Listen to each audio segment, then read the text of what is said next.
Жарық, қалайсыздар? Қара. Мына қараңыздар мен. Әдемі қызым десек бе? Өңшең ұлы барлар түсінеді. Қыз қылып киіндіріп қойып, 3 ұлым бар. Енді сіздерге алдында инстаграмда оқырмандарым сұраған етін осы үлгіні оңай, бір үлгіні тез көрсетіп жіберейін. Қараңыздар.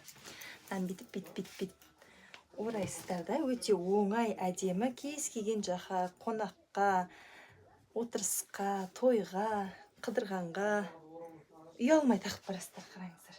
Ана артына кіргізіп саламыз.